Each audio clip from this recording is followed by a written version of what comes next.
പ്രിയ കുടുംബാംഗങ്ങളെ, വീട്ടിൽ നിത്യവും പാരായണം ചെയ്യാൻ പറ്റിയ ഒരു ഗ്രന്ഥം ഏതാണ്?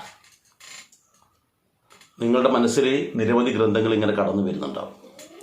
നാരായണീയമാണോ നമുക്ക് നിത്യവും പാരായണം ചെയ്യേണ്ടത് എന്ന് വെച്ചാൽ ആ സാക്ഷാൽ മഹാവിഷ്ണുവിൻ്റെ അവതാരങ്ങളെക്കുറിച്ച് വർണ്ണിക്കുന്ന ആ ശ്രേഷ്ഠമായ കാര്യമാണോ എന്നാണ് ചോദ്യം. അല്ല, ഭഗവത്ഗീതയാണോ നിത്യവും പാരായണം ചെയ്യേണ്ടത്? കാരണം ജീവിതത്തിൽ ഏറ്റവും കൂടുതൽ നമ്മൾ ഏത് തരത്തിലാണ് മുന്നോട്ട് പോകേണ്ടത്, ഏത് തരത്തിൽ മുന്നോട്ട് പോയാൽ ജീവിതത്തിൽ വിജയമുണ്ടാകും, ഏതൊക്കെ തരത്തിലുള്ള പ്രതിസന്ധികളെ എങ്ങനെയൊക്കെയാണ് തരണം ചെയ്യേണ്ടത് എന്ന് മനസ്സിലാക്കി തരുന്ന ഭഗവത്ഗീത വേണോ, അല്ല ഭാഗവതം വേണോ? നിത്യവും പാരായണം ചെയ്യാനാണ്, അല്ലാതെ എപ്പോഴെങ്കിലും പാരായണം ചെയ്യാനല്ല ഞാൻ ഉദ്ദേശിക്കുന്നത്. നിത്യവും എല്ലാ ദിവസവും പാരായണം ചെയ്യാനുള്ള ഗ്രന്ഥം. അതോടൊപ്പം തന്നെ രാമായണമുണ്ട്, രാമായണം വേണോ? വേദസൂക്തങ്ങൾ അടങ്ങിയിട്ടുള്ള ഗ്രന്ഥങ്ങൾ വേണോ? അങ്ങനെ നിരവധി ഗ്രന്ഥങ്ങളുണ്ട്. എന്നല്ല, സഹസ്രനാമങ്ങളുണ്ട്. വിഷ്ണു സഹസ്രനാമം, ലളിതാ സഹസ്രനാമം, ശിവസഹസ്രനാമം, അങ്ങനെ നിരവധി സഹസ്രനാമങ്ങളുടെ ഗ്രന്ഥങ്ങളുണ്ട്. അപ്പോൾ നമ്മൾക്ക് ശരിക്കും ഏത് ഗ്രന്ഥമാണ് പാരായണം ചെയ്യേണ്ടത്? ഇവിടെ നമ്മൾക്കറിയാം, നമ്മൾ പല ദിവസങ്ങളിലും ഇപ്പോൾ കർക്കിടകത്തിൽ നമ്മൾ രാമായണം എടുത്തിട്ട് പാരായണം ചെയ്യും, ചിങ്ങത്തിൽ കൃഷ്ണപ്പാട്ട് അല്ലെങ്കിൽ കൃഷ്ണഗാഥ പാരായണം ചെയ്യും, അല്ലെങ്കിൽ വൈഷ്ണവ ഗ്രന്ഥങ്ങളായിട്ടുള്ള മറ്റെന്തെങ്കിലും പാരായണം ചെയ്യും. അല്ല, നമുക്ക് ശിവപുരാണമാണോ ഏറ്റവും പ്രധാനമായിട്ടും എല്ലാ ദിവസങ്ങളും പാരായണം ചെയ്യേണ്ടതെന്നൊരു സംശയം കൂടി വരും. ശിവപുരാണമുണ്ട്, ദേവീ മാഹാത്മ്യമുണ്ട്, അതുപോലെ തന്നെ ദേവീ ഭാഗവതമുണ്ട്, ഇങ്ങനെ നിരവധി ഗ്രന്ഥങ്ങളുണ്ട്. അപ്പം നമ്മൾക്ക് ഏത് ഗ്രന്ഥമായിരിക്കും ഉത്തമമായിട്ടുള്ളത്? ഞാൻ നിങ്ങളോട് പറയാണ്, എല്ലാ ഗ്രന്ഥവും ഒന്നിനൊന്ന് മെച്ചപ്പെട്ടതാണ്. എല്ലാ ഗ്രന്ഥത്തിനും അതിൻ്റെതായ പ്രാധാന്യമുണ്ട്, ഒന്നും ഒന്നിൻ്റെ പുറകിലല്ല. പക്ഷേ നിത്യവും പാരായണം ചെയ്യാൻ പറ്റുന്ന ഗ്രന്ഥം എന്ന് പറയുമ്പോൾ അത് നിത്യവും നമുക്ക് ആവശ്യമുള്ള കാര്യമായിരിക്കണം. നമ്മുടെ കുടുംബത്തിൽ എപ്പോഴും ആവശ്യമുള്ള ഘടകം അതിലുണ്ടാകണം എന്നർത്ഥം. അങ്ങനെ വെച്ച് നോക്കുകയാണെങ്കിൽ ഏറ്റവും നിർബന്ധമായിട്ടും നമ്മൾ പാരായണം ചെയ്യേണ്ട ഗ്രന്ഥം ഏതാണെന്ന് ചോദിച്ചു കഴിഞ്ഞാൽ പറയാനുള്ളത് ദേവീ മാഹാത്മ്യമാണ്. അതെന്താ ദേവീ മാഹാത്മ്യം എന്ന് പറയാൻ കാരണം? അവിടെയാണ് പ്രത്യേകത. ദേവീ മാഹാത്മ്യമാണ് ഏറ്റവും എല്ലാ ദിവസവും പാരായണം ചെയ്യേണ്ടതെന്ന് പറയാനുള്ള കാരണമുണ്ട് കേട്ടോ. ഇപ്പം രാമായണം നമ്മൾ കർക്കിടക മാസത്തിലാണ് പാരായണം ചെയ്യേണ്ടതെന്ന് പറയും, പക്ഷെ കർക്കിടകത്തിലല്ല, നമുക്ക് എല്ലാ ദിവസവും പാരായണം ചെയ്യാം, ഒരു ദോഷവുമില്ല.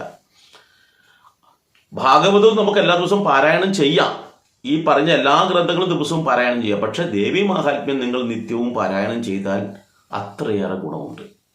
അതെന്താണെന്ന് വെച്ചാൽ ഈ ദേവീ മാഹാത്മ്യം എന്ന് പറയുന്നത് പൂർണ്ണമായിട്ടും മന്ത്രങ്ങളാണ്, ആ അമ്മയുടെ മന്ത്രങ്ങളാണ്. അപ്പോൾ ഈ മന്ത്രം ജപിക്കുന്നതുകൊണ്ടുള്ള ഗുണമുണ്ട്. നിങ്ങൾ ദേവീ മാഹാത്മ്യം എന്നുള്ള പുസ്തകം വാങ്ങിച്ചു കഴിഞ്ഞാൽ അതിൻ്റെ ആരംഭത്തിൽ തന്നെ അത് എഴുതിയിട്ടുണ്ട് അതിൻ്റെ ഗുണം എന്താണെന്ന് വെച്ചാൽ നമുക്കറിയാം, നമ്മുടെ ദുരിതങ്ങളെ ഇല്ലാതാക്കാൻ ഈ മന്ത്രങ്ങൾക്ക് ശക്തിയുണ്ട്. ഈ ദുരിതങ്ങളെ ഇല്ലാതാക്കുക എന്ന് മാത്രമല്ല, ആരെങ്കിലും നമ്മൾക്ക് ഏതെങ്കിലും തരത്തിൽ ചെയ്യുന്ന ദുരിതങ്ങൾ ഉണ്ടാവും. ഇതിപ്പോൾ നമുക്ക് സാധാരണഗതിയിൽ നമുക്ക് വരുന്ന ദുരിതങ്ങൾ ആണ് ആദ്യം പറഞ്ഞത്. രണ്ടാമത് പറഞ്ഞിരിക്കുന്നത് വെച്ചാൽ ചെറിയ ആൾക്കാർ നമ്മൾക്കെതിരെ മാരണം, ആഭിചാരം, കൂടോത്രം എന്നിവയും പ്രയോഗിച്ചേക്കാം. ഇതിനല്ല, നമ്മൾ താമസിക്കുന്ന സ്ഥലത്ത് എന്തെങ്കിലും അനിഷ്ട സംഭവങ്ങൾ നടക്കുന്നുണ്ടാവും, മോശമായ രീതിയിലുള്ള ഉയർച്ചയുണ്ടാവില്ല, കുടുംബത്തിൽ കലഹം ഉണ്ടാകും, അല്ലെങ്കിൽ ഒരാൾ പറയുന്നത് ഒരാൾക്ക് ഇഷ്ടപ്പെടുന്നില്ല, ഇങ്ങനെയുള്ള സംഭവങ്ങളൊക്കെ വീട്ടിൽ നടക്കുന്നുണ്ടോ എന്ന് നോക്കുക. അങ്ങനെയുണ്ടെങ്കിൽ, അതുപോലെ തന്നെ ഭൂതപ്രേത പിശാചുക്കളുടെ സാന്നിധ്യമുണ്ടെങ്കിൽ, ഇങ്ങനെയൊക്കെ നമ്മുടെ വീട്ടിലും വീടിൻ്റെ ചുറ്റുവട്ടത്തും ഉണ്ടെങ്കിൽ, അല്ലെങ്കിൽ നമ്മളെ ബാധിക്കുന്ന തരത്തിലുള്ള പ്രശ്നങ്ങളുണ്ടെങ്കിൽ അതിനെ ഇല്ലായ്മ ചെയ്യാൻ ഏറ്റവും ഉത്തമമായിട്ടുള്ള ഗ്രന്ഥമാണ് ദേവീ മാഹാത്മ്യം. പക്ഷെ അത് വായിക്കാൻ കുറച്ച് ബുദ്ധിമുട്ടുണ്ടാകും. അപ്പോൾ നമ്മൾ ചിന്തിക്കേണ്ടതാണ്, ദേവീ മാഹാത്മ്യം തന്നെ രണ്ടെണ്ണമുണ്ട്. അത് കിളിപ്പാട്ട് രൂപമുണ്ട്, ഒന്ന് മൂലഗ്രന്ഥമുണ്ട്. കിളിപ്പാട്ട് ദേവീ മാഹാത്മ്യത്തിൻ്റെ ശരിയായ മാഹാത്മ്യം മലയാളത്തിൽ കിളിപ്പാട്ട് രൂപത്തിൽ പറയുന്നതാണ്. എന്നാൽ ഇതിൻ്റെ ആ മൂലഗ്രന്ഥം ഉണ്ടല്ലോ, ആ മൂലഗ്രന്ഥത്തിലാണ് നമ്മൾ പാരായണം ചെയ്യേണ്ടത്. ചെറിയ 50 രൂപക്കും 100 രൂപക്കൊക്കെ ആ പുസ്തകം കിട്ടും. അത് നിത്യേന നമ്മൾ വീട്ടിൽ നിന്ന് പാരായണം ചെയ്യുക. അത് സന്ധ്യാസമയത്ത് ചെയ്താൽ അത്രയേറെ ഗുണമാണ്. എന്നല്ല, പ്രഭാതത്തിൽ സൂര്യോദയത്തിന് മുമ്പ് ചെയ്യാൻ പറ്റുമോ, അതും പ്രാധാന്യമാണ്. ഈ ദേവീ മാഹാത്മ്യം പാരായണം ചെയ്യുന്ന അവസരത്തിൽ അതിലൂടെ നിരവധി മന്ത്രങ്ങൾ കാരണം അത് നമ്മൾക്ക് ചുറ്റും ഒരു ഓറ പോലെ ഒരു കവചമുണ്ടാക്കും. അതോടൊപ്പം നമ്മുടെ വീടിൻ്റെ ശബ്ദം ഉയർത്തിയിട്ടാണ് പാരായണം ചെയ്തിട്ടുണ്ടെങ്കിൽ നമ്മുടെ വീടിൻ്റെ ആ ശബ്ദം കേൾക്കുന്ന അത്രയും അകലത്തിൽ അത് നമ്മൾക്ക് സംരക്ഷണ വലയം ഉണ്ടാക്കുമെന്ന് പറയുന്നത്. അപ്പോൾ ഉയർന്ന ശബ്ദത്തിൽ ദേവി മഹാത്മ്യം പാരായണം ചെയ്താൽ നമുക്കും നമ്മുടെ കുടുംബത്തിനും ഏറ്റവും വലിയ സുരക്ഷാ വലയം ഉണ്ടാക്കി തരും. അതാണ് ദേവി മഹാത്മ്യത്തിൻ്റെ പ്രത്യേകത. അതുകൊണ്ട് തന്നെ ദേവി മഹാത്മ്യം നമ്മൾ അക്ഷരം തെറ്റിപ്പോവല്ലോ എന്ന് കരുതി നമ്മൾ വായിക്കാണ്ടിരിക്കേണ്ട. അക്ഷരം തെറ്റിക്കോട്ടെ, അങ്ങനെ തെറ്റിയിട്ട് പിന്നീട് നമുക്ക് ശരിയാക്കി കൊണ്ടുവരാൻ പറ്റും. അങ്ങനെ തന്നെയാണ്. എന്നാൽ മറ്റുള്ള ഗ്രന്ഥങ്ങൾ വായിക്കാൻ പാടില്ല എന്ന് ഞാൻ പറഞ്ഞിട്ടില്ല കേട്ടോ. അതിൽ ഭഗവത്ഗീത എന്ന് പറയുന്ന ഗ്രന്ഥം നമുക്ക് നിത്യേന വായിക്കേണ്ടതല്ല. അതിൽ ഓരോ ശ്ലോകവും നമ്മൾ ജീവിതത്തിൽ പകർത്തേണ്ടതാണ്. അതാണ് നമ്മൾ മനസ്സിലാക്കേണ്ടത്. ഓരോ ശ്ലോകവും ജീവിതത്തിൽ പകർത്തി അതിനനുസരിച്ച് ജീവിക്കുകയാണെങ്കിൽ നമുക്ക് ഒരു ബുദ്ധിമുട്ടും ഇല്ലാതെ, ഒരു തടസ്സങ്ങളും ഇല്ലാതെ മുന്നോട്ട് പോകാൻ പറ്റും എന്നുള്ളതാണ് അതിൻ്റെ പ്രത്യേകത. മനസ്സിന് ഒരു പ്രയാസവും ഉണ്ടാവില്ല. എന്നാൽ രാമായണത്തിൽ ഇത് വായിച്ച് നമ്മൾ കൃത്യമായ രീതിയിൽ നിത്യേന വായിക്കുന്നുണ്ടെങ്കിൽ, അല്ലെങ്കിൽ നമ്മൾ രാമായണ കഥ വായിച്ച് ജീവിതത്തിൽ പകർത്തുന്നുണ്ടെങ്കിൽ ഉത്തമ കുടുംബസ്ഥരായിട്ട് നമുക്ക് പോകാൻ പറ്റും. മക്കളും അച്ഛനും അമ്മയും ഒക്കെ ഉത്തമ കുടുംബസ്ഥരായിട്ട് പോകാൻ പറ്റും. കാരണം രാമായണത്തിൽ ആ ഭാഗം വായിക്കുമ്പോൾ വെറുതെ വായിച്ചു പോകേണ്ടതല്ല. അതിൻ്റെ ഉള്ളിലുള്ള കഥാസാരാംശം കൃത്യമായി അതിൻ്റെ തത്വരൂപത്തിൽ നമ്മൾ എടുക്കണം. അങ്ങനെ എടുക്കുന്ന സമയത്ത് ശ്രേഷ്ഠമായിട്ടുള്ളൊരു ജീവിതമാണ് നമുക്ക് പകർന്നു തരുന്നത്. അത് നമുക്ക് ജീവിതത്തിൽ അതേപടി നമ്മൾ പകർത്തുകയാണെങ്കിൽ നമ്മുടെ കുടുംബത്തിൽ ഒരു സ്വത്തിൻ്റെ തർക്കം ഉണ്ടാവില്ല, അല്ലെങ്കിൽ സ്ഥാനമോഹങ്ങൾക്കുള്ള തടസ്സം ഉണ്ടാകില്ല, പരസ്പരം കണ്ടുകൂടായ്മ ഉണ്ടാവില്ല, പരസ്പരം വിട്ടുവീഴ്ച ഉണ്ടാകും. അതാണ് രാമായണത്തിൻ്റെ പ്രത്യേകത. അതുപോലെ തന്നെയാണ് കൃഷ്ണഗാഥയായാലും ഭാഗവതായാലും ഒക്കെ വായിക്കുമ്പോൾ വീട്ടിൽ ഐശ്വര്യമൊക്കെ ഉണ്ടാവും. പക്ഷേ ഏറ്റവും നമുക്ക് വായിക്കാൻ ഏറ്റവും വായിച്ചു കഴിഞ്ഞാൽ ഗുണമുണ്ടാകുന്നത് എന്താണ്? ദേവീ മാഹാത്മ്യമാണ്. മറ്റത് ഗുണമില്ല എന്നല്ല.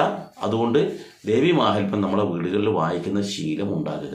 പലരും പറയും, അയ്യോ അത് മഹാമന്ത്രമാണ്, അത് അറിയാത്ത ആൾക്കാർ വായിക്കാൻ പാടില്ല, അതിന് താളം ശരിയാവില്ല, മേളം ശരിയാവില്ല, മറ്റേത് വേണം മറിച്ചത് വേണം എന്നൊക്കെ പറയും. ഇതൊന്നും നമ്മൾ കേട്ട് കഴിഞ്ഞാൽ നമ്മളൊന്നും പഠിക്കലുണ്ടാവില്ല.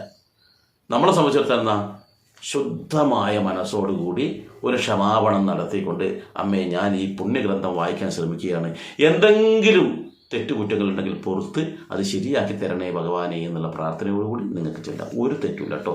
അപ്പോൾ നാളെ മുതൽ തന്നെ പുസ്തകം എവിടെയെങ്കിലും കണ്ടെത്തിയിട്ട് നിങ്ങൾക്ക് പാരായണം തുടങ്ങുക. ഇനി ഈ പുസ്തകം എവിടെയും കിട്ടുന്നില്ല എന്നിരിക്കട്ടെ, അതിൻ്റെ മൂലഗ്രന്ഥത്തിൻ്റെ ശരിയായിട്ടുള്ള പുസ്തകം എൻ്റെ അടുത്തുണ്ട്, മൂലഗ്രന്ഥം.